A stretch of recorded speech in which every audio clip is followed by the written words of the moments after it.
In this video, I want to answer the question, what are OKRs?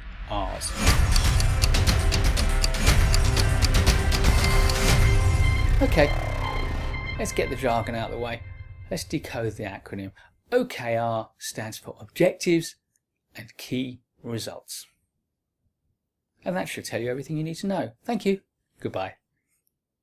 Okay, so OKRs, Objectives and Key Results, they need to be based, well, they should be based on what is most important to the organisation that's sponsoring the project. It sets out what it needs and the results it needs. So we articulate OKRs in order to understand what it's most critical for a project to accomplish and deliver. So let's have a look at how I use the idea in project management. So let's start with objectives, and I like to set time, cost and quality objectives, and I'll start by engaging my key stakeholders, in fact my critical stakeholders, those who have the ability to make the final go, no go decisions on my project, and understand what time, cost and quality objectives they believe we need to have wrapped into our project right from the start. Crucially, since we all know, and I've done a video about the iron triangle, there is that old saying, isn't there? Time, cost, quality, pick two. What I actually like to do is to explain the time, cost, quality triangle, the iron triangle, and then ask my stakeholders where their priorities lie on that triangle. And it's perfectly reasonable for them to put a dot or an X right in the middle and say time, cost and quality are equally important. They have the same level of priority. The only thing is that's not going to help you make any decisions on your project.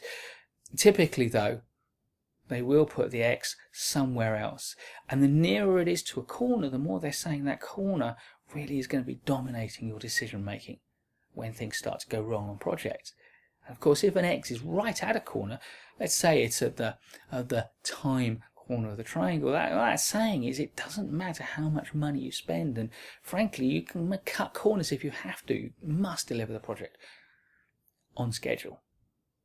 If on the other hand it's at the quality corner, well then you spend what it takes and you take as long as it needs to deliver a quality standard. So objectives is about understanding what the priorities are with respect to time, cost and quality. As a project manager, once I understand where we are in those negotiations, I'll also be starting to think about how can I wrap in some contingency into my schedule, how can I wrap in some contingency into my budget, and how can I wrap in some contingency into my quality statement. And if I know that schedule is the most important, then I'll put extra contingency elsewhere to make sure I hit my schedule. If budget's absolutely crucial, then I'll perhaps overspec the quality, so that if things do go wrong, I can bring the quality down, still meet an acceptable standard, and stay within budget. For key results, I think in terms of the scope of the functionality and the capabilities that my project needs to deliver, and therefore I am negotiating scope, I'm negotiating capability here. For me, this is always the hardest part of project management, getting stakeholders together and negotiating, because this one wants this and that one wants that, and I have to have this and I need to have that, and I'd like to have this and I want to have that, and getting stakeholders to negotiate with a limited budget, with a limited schedule.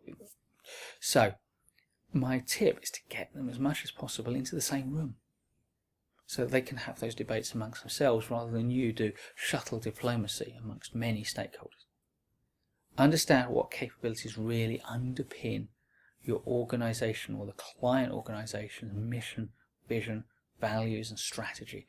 What are the capabilities it absolutely needs, and use those as the baseline for your key results. So objectives and key results, it's an acronym that people use. It's not hugely used on projects, but you will encounter it. And it stands for Objectives and Key Results.